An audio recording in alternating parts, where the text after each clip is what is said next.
அனைவருக்கும் வணக்கம். இந்திய அரசியல் அமைப்பில் அரசியல் அமைப்பு வகைகள் இதை பற்றி படிச்சுட்ருக்கோம். தற்கால அரசியல் அமைப்புகள் எத்தனை வகைப்படும் அதை பற்றி படிச்சுட்டு அதோட நிறைகள் குறைகள் இதெல்லாம் பார்க்கலாம். இப்போது இந்த வீடியோவில் தற்கால அரசியல் அமைப்புகள் 3 வகைப்படுத்தப்பட்டுள்ளன. தற்கால அரசியல் அமைப்புகள் 3 வகைப்படுத்தப்பட்டுள்ளன. அவை என்னென்னா இயல்பாக மற்றும் இயற்றப்பட்ட அரசியலமைப்புகள். ஒரு இயல்பாக இருக்கும், அது மட்டும் இல்லாமல் இயற்றப்பட்டிருக்காங்க, அதை பற்றி எழுதியிருக்காங்க இல்லையா.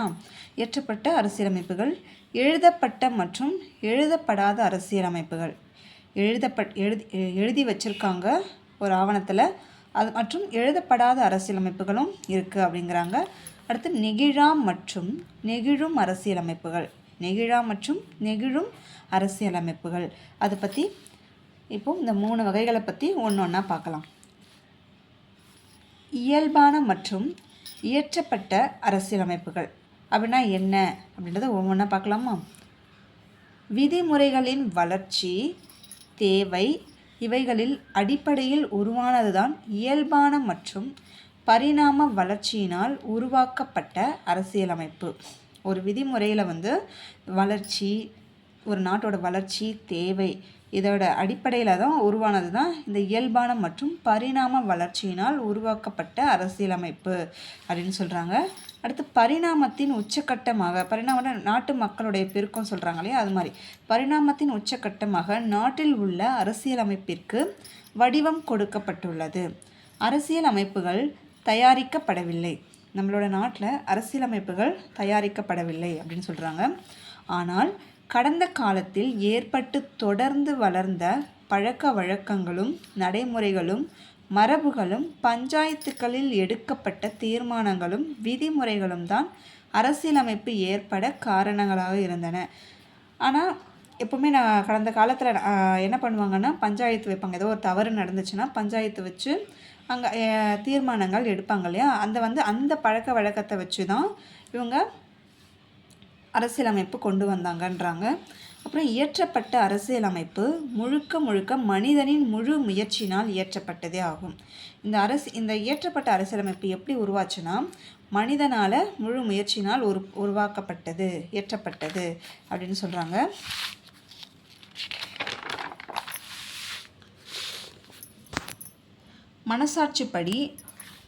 மனசாட்சிப்படி உருவாக்கப்பட்டதன் அரசியலமைப்புகள் பெரும்பாலும் அரசர்களாலும் பாராளுமன்றத்தாலும் உயர்ந்த அதிகாரம் படைத்தவர்களாலும் ஏன் அரசியலமைப்பு பேரவையினாலும் இயற்றப்பட்டவே. இப்போது ஒரு அரசியலமைப்பு உருவாக்குறாங்க அப்படின்னா கண்டிப்பாக அது ஒரு முழு மனசாட்சியோட தான் அந்த அதிகாரத்தை இயற்றணும். ஒருத்தருக்கு இந்த செய்யணும், இன்னொருத்தருக்கு அந்த மாதிரி பண்ணணும், சாதகமாக எதுவும் பண்ணக்கூடாது. எது தவறோ அந்த தவறுக்கு தண்டனை கிடைக்கணும், எது நல்லதோ அதுக்கு விடுதலை கிடைக்கணும். இதுதான் இந்த அரசியலமைப்போட முழு இது. இயற்றப்பட்ட அரசியலமைப்பின் கூறுகள் அனைத்தும் ஏதேனும் ஒரு ஆவணத்திலோ அல்லது பல ஆவணங்களிலோ எழுதப்பட்டிருக்கும். இயற்றப்பட்ட அரசியலமைப்பு ஒரு ஆவணத்திலோ அல்லது பல ஆவணங்களில் எழுதப்பட்டிருக்கலாம் அப்படின்னு சொல்கிறாங்க. இயல்பான மற்றும் இயற்றப்பட்ட அரசியலமைப்புகள் தற்காலத்தில் எழுதப்பட்ட மற்றும் எழுதப்படாத அரசியலமைப்பு என பிரிக்கப்பட்டுள்ளன. இந்த ஃபஸ்ட்டு பார்த்தோம் இல்லையா, முதல் தற்கால அமைப்புகள். இதில் இயல்பான மற்றும் இயற்றப்பட்ட அரசியலமைப்பில் இந்த காலத்தில் தற்காலத்தில் எழுதப்பட்ட மற்றும் எழுதப்படாத அரசியலமைப்பு என 2 வகையாக பிரிச்சிருக்காங்க. இப்போ ஃபஸ்ட்டு எழுதப்பட்ட அரசியலமைப்பு அப்படின்னா என்னென்னா, எழுதப்பட்ட அரசியலமைப்பு ஆவண வடிவில் அல்லது நூல் வடிவில் அடிப்படை மற்றும் அரசாங்கங்களின் பல்வேறு அங்கங்களுக்கு தேவையான விதிமுறைகளின் தொகுப்பே ஆகும். ஒரு அரசியலமைப்பு சட்டங்கள் எப்படி எழுதுகிறாங்கன்னா, ஒரு ஆவண வடிவில், அதாவது பத்திரம் அந்த மாதிரி சொல்கிறாங்க இல்லையா, ஆவண வடிவில் அல்லது நூல் வடிவில் ஒரு புத்தகம் மாதிரி அந்த அடிப்படை மற்றும் அரசாங்கங்களின் பல்வேறு அங்கங்களுக்கு தேவையான விதிமுறைகளின் தொகுப்பு தான் எழுதப்பட்ட அரசியலமைப்புன்னு சொல்கிறாங்க. தீர்க்கமான முறையில் உருவாக்கப்பட்டது அப்படின்னு சொல்கிறாங்க. அடுத்து நேர்மையாக மனசாட்சிப்படி திட்டமிட்டு உருவாக்கப்பட்டது. ஒரு சில நாடுகளின் அரசியலமைப்பு பேரவையினாலும் மரபுப்படியும் உருவாக்கப்பட்டிருக்கலாம் அப்படின்னு சொல்கிறாங்க. எழுதப்பட்ட அரசியலமைப்பு இந்திய நாட்டில் உருவாக்கப்பட்டு மற்றும் அரசியலமைப்பு பேரவையினால் ஏற்றுக்கொள்ளப்பட்டது. அந்த எழுதப்பட்ட அரசியலமைப்பு வந்து இந்திய நாட்டில் உருவாக்கப்பட்டு மற்றும் அரசியலமைப்பு பேரவையினால் மொத்தமாக அந்த லோக்சபா ராஜ்யசபாலாம் இருக்கு இல்லையா, அதெல்லாம் சேர்த்து அது முன்னாடி வச்சு அவங்க மூலமாக ஏற்றுக்கொள்ளப்பட்டது அப்படின்னு சொல்கிறாங்க. இந்திய அரசியலமைப்பின் முகப்புரை பின்வரும் வாசகங்களோடு தொடங்குகிறது. ஒரு அரசியலமைப்பு அந்த ஆவணங்களில் வந்து முகப்புரை இருக்கும். அந்த முகப்புரை இந்த வாசகங்களோட தான் தொடங்குகிறது அப்படின்னு சொல்கிறாங்க. என்னென்னா, இந்திய மக்களாகிய நாம் இந்திய நாட்டின் அரசியலமைப்பை ஏற்று இறையாண்மை நிறைந்த மக்களாட்சி குடியரசாக நிறுவுகிறோம். இதுதான் முகப்புரையில் முதல்ல தொடங்குது அப்படின்னு சொல்கிறாங்க. அடுத்து, இந்தியா, மியான்மார் மற்றும் அமெரிக்காவின் அரசியலமைப்பு ஒரே தேதியில் உருவாக்கப்பட்ட தனி ஆவணமாக உள்ளது. இந்தியா, மியான்மார் மற்றும் அமெரிக்காவில் ஒரே தேதியில் உருவாக்கப்பட்டது. அது வந்து தனித்தனி ஆவணமாக இருக்குது அப்படின்னு சொல்கிறாங்க. ஆனால் பிரான்சு, ஆஸ்திரேலியா ஆகிய நாடுகளில் ஒரு தொடரான சிறு சிறு துண்டுகளாக அரசியலமைப்பு ஆவணமாக்கப்பட்டுள்ளது அப்படின்னு சொல்கிறாங்க. அடுத்து, எழுதப்பட்ட அரசியலமைப்பாக இருப்பதனால் சாதாரண சட்டங்களும் அரசியலமைப்பு சட்டங்களுக்கும் இடையே உள்ள வேறுபாடுகளை தெளிவாக அறிய முடியும். ஒரு எழுதப்பட்ட அரசியலமைப்பு இருக்கிறதுனால இப்போ நம்ம அதை படிக்கும்போது நமக்கு ஒரு சாதாரண சட்டம்னா என்ன, அரசியலமைப்பு சட்டம்னா என்ன அப்படின்றத வேறுபாடு வந்து நமக்கு புரியும். இறையாண்மை அதிகாரம் உள்ள ஆட்சியாளர்களால் இயற்றப்பட்டது. இறையாண்மை அதிகாரம் உள்ள ஆட்சியாளர்களால் இது வந்து இயற்றப்பட்டது அப்படின்னு சொல்கிறாங்க. எழுதப்பட்ட அரசியலமைப்பின் நிறைகள். இப்போ எழுதப்பட்ட அரசியலமைப்பு பற்றி படித்தோம் இல்லையா, அதோட நிறைகள் என்ன அப்படின்னு பார்க்கலாமா? திடமானது, நிலையானது, குழப்பத்திற்கு இடமில்லை. இப்போ எழுதப்பட்ட அரசியலமைப்பு அதோட நிறைகள் என்ன அப்படின்னா, அது வந்து திடமாக இருக்கும், கண்டிப்பாக அது மாறாது, நிலையாக இருக்கும், குழப்பத்திற்கு இடமில்லை. அடிப்படை விதிகள் எழுதப்பட்டிருக்கும். என்னென்ன அடிப்படை இருக்கோ அந்த விதிகள்லாம் வந்து லைனாக எழுதப்பட்டிருக்கும். விருப்பத்திற்கு ஏற்ப தெரிந்து கொள்ளலாம். எப்போல்லாம் நம்ம படிக்கணும்னு தோணுதோ அதை எடுத்து படித்து பார்க்கலாம்.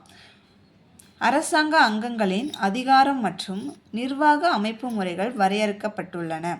அரசாங்க அங்கங்களின் அதிகாரம் மற்றும் நிர்வாக அமைப்பு முறைகள் வந்து அதில் எழுதப்பட்டிருக்கும் அப்படின்னு சொல்கிறாங்க. அதை பற்றி அறிய குழப்பமோ தகராறோ ஏற்படாது. அவ்வாறு கருத்து வேறுபாடு நிலவினால் நீதிமன்றத்தை அணுகலாம். அந்த எழுதப்பட்ட அரசியலமைப்பில் ஏதாவது குழப்பம் இருக்குது அப்படின்னா அந்த நீதிமன்றத்தை இவங்க அணுகலாம் அப்படின்னு சொல்கிறாங்க. இதெல்லாம் வந்து அதோட நிறைகள், எழுதப்பட்ட அரசியலமைப்போட நிறைகள். அடுத்து, மிகுந்த கவனத்துடன் நீண்ட பிரதிவாதத்திற்கு பிறகு எழுதப்பட்ட அரசியலமைப்பு உருவாக்கப்பட்டுள்ளது. ஒரு அரசியலமைப்பு உருவாக்கணும்னா கண்டிப்பாக அதுக்கு ஒரு பொறுமையும் கவனமும் தேவைப்படும். ரொம்ப நாளுக்கு அப்புறம் அதை நீண்ட அனுபவம் மற்றும் ஆழ்ந்த அறிவை புலப்படுத்துகிறது. தற்காலிக விருப்பு வெறுப்புகளுக்கும் விரைவான தீர்மானங்களுக்கும் இடமில்லை. இப்போ டக்குன்னு நமக்கு ஒரு இப்போ நமக்கு வந்து இதை செஞ்சாகணும், அது செய்யக்கூடாது அப்படின்னு நமக்கு தோணும்போது கண்டிப்பாக அதை எழுதப்பட்ட அரசியலமைப்பில் செய்ய முடியாது அப்படின்றாங்க. அப்புறம் எழுதப்பட்ட அரசியலமைப்பு தனி மனிதனின் உரிமையை பாதுகாக்கிறது. எழுதப்பட்ட அரசியலமைப்பு ஒரு தனி மனிதனோட உரிமையை பாதுகாக்கிறது. அரசியலமைப்பில் உரிமைகள் சேர்க்கப்பட்டுள்ளதால் இவைகள் சாதாரண சட்டங்களை விட உயர்வாக கருதப்படுகின்றன. அரசியலமைப்பில் வந்து தனி மனிதனோட உரிமைகள் சேர்க்கப்பட்டுள்ளதால் இது சாதாரண சட்டத்தை விட உயர்ந்த சட்டமாக கருதப்படுகிறது. அவ்வாறு இருப்பதால் வெவ்வேறு அரசாங்கங்கள் தங்கள் விருப்பத்திற்கேற்ப மாற்றுவதிலிருந்து உரிமைகள் பாதுகாக்கப்படுகின்றது. வெவ்வேறு அரசாங்கங்கள் வந்து அவங்களுக்கு ஏற்ற மாதிரி அந்த சட்டத்தை வந்து மாற்றிக்க முடியாத அளவுக்கு அந்த உரிமைகள் வந்து நமக்கு பாதுகாக்கப்படுகிறது அப்படின்னு சொல்கிறாங்க. அரசியலமைப்பை அவ்வப்போது உள்ள அரசாங்கங்கள் மாற்றும்போது மக்கள் விருப்பு வெறுப்புகளை ஏற்ப மாற்றப்படுவதென்றும் அது பாதுகாக்கப்படுகிறது. அடிக்கடி அரசாங்கங்கள் வந்து மாறிக்கிட்டே இருக்குது. அப்படி மாறும்போது மக்களோட விருப்பு வெறுப்பு வந்து அதனால் பாதுகாக்கப்படுது அப்படின்னு சொல்கிறாங்க. நெருக்கடி காலத்திற்கு ஏற்றது. அசாதாரண நிலை ஏற்படும் பொழுது எழுதப்பட்ட அரசியலமைப்பு நிலையாகவும் வழிகாட்டியாகவும் இருக்கும் அப்படின்னு சொல்கிறாங்க. ஏதோ ஒரு நெருக்கடி காலம் வருதுன்னா அந்த டைமில் ஒரு அசாதாரண நிலை ஏற்படும் போது இந்த எழுதப்பட்ட அரசியலமைப்பு நமக்கு வழிகாட்டியாக இருக்கும். கூட்டாட்சி அரசாங்கத்திற்கு எழுதப்பட்ட அரசியலமைப்பு பொருத்தமானது. ஏனென்றால் மத்திய மாநில அரசுகளின் அதிகாரங்கள் தனித்தனியாக வழங்கப்பட்டுள்ளன. கூட்டாட்சி அரசாங்கத்திற்கு எழுதப்பட்ட அரசியலமைப்பு பொருத்தமானது அப்படின்னு சொல்கிறாங்க. மத்திய மாநில அரசுகளின் அதிகாரங்கள் தனித்தனியாக வழங்கப்படும். ஒரு மத்திய அரசுக்கு ஒரு அரசியலமைப்பு, மாநில அரசுக்கு தனித்தனியாக இந்த மாதிரி அதிகாரங்கள் தனித்தனியாக கொடுத்துருக்காங்க. எழுதப்பட்ட அரசியலமைப்பின் குறைகள். இப்போ எழுதப்பட்ட அரசியலமைப்பின் நிறைகள் பற்றி நம்ம படித்தோம். இப்போ குறைகள் பற்றி படிக்கலாம். திருத்தம் செய்ய கடினமான முறையை பின்பற்ற வேண்டும். நம்ம இதை திருத்தம் செய்யணும்னா அதுக்கு ரொம்ப கடினமான சூழ்நிலையை தான் நம்ம பின்பற்ற மாதிரி இருக்கும். நெகிழா தன்மையும் பழமைவாதமும் பெற்றுள்ளது. எதையும் வளைந்து கொடுக்காம இது பழமை அப்போ எழுதியிருப்பாங்க இல்லையா அந்த அரசியலமைப்பு, இந்த பழமைவாதமும் இதில் அடங்கியிருக்கோன்றாங்க. எழுதப்பட்ட அரசியலமைப்பில் நீதித்துறை பழமைவாதத்தை பின்பற்றும். இப்போ எழுதப்பட்ட அரசியலமைப்பில் நீதித்துறை என்ன பண்ணுன்னா அந்த அரசியலமைப்போட அதிகாரத்தை தான் அது பயன்படுத்துமே தவிர இந்த காலத்திற்கு ஏற்ற மாதிரி பயன்படுத்த முடியாது. காலத்திற்கு ஏற்ப சட்டம் கொண்டு வர நினைக்கும் போது நீதிமன்றம் அரசியலமைப்பை சட்டத்திற்கு உட்பட்டதா என பார்க்க நேரிடும். அந்த அரசியலமைப்பு சட்டத்துக்கு உட்பட்டதா என்று பார்க்க நேரிடும். அதனால் பழமைவாதத்தை தான் பின்பற்றுற மாதிரி வரும். நாட்டின் விதிமுறைகள் மற்றும் குறிக்கோள்கள் எல்லாவற்றையும் உள்ளடக்கி இருப்பதால் எல்லா காலத்திற்கும் இது பொருத்தமானதாக இருக்காது. எல்லா காலத்திற்கும் இது பொருத்தமாக இருக்காது அப்படின்னு சொல்கிறாங்க. எழுதப்பட்ட அரசியலமைப்பு இது பிற்காலத்தில் வளர்ச்சியை தடை செய்யக்கூடும் அப்படிங்கிறாங்க. விரிவான விளக்கமுடையதாக இருப்பதால் சில சமயங்களில் மிகைப்படுத்தப்பட்ட சட்ட விளக்கத்திற்கு வழி ஏற்படுத்துகிறது அப்படின்னு சொல்கிறாங்க. இவ்வளோதான் எழுதப்பட்ட அரசியலமைப்பின் குறைகள், நிறைகள் குறைகள் பற்றி படித்தோம் தற்கால இயல்பான அரசியலமைப்பில். இப்போது எழுதப்படாத அரசியலமைப்பு மற்றும் நெகிழும் அரசியலமைப்பு பற்றி நம்ம நாளை வீடியோவில் படிக்கலாம். நன்றி.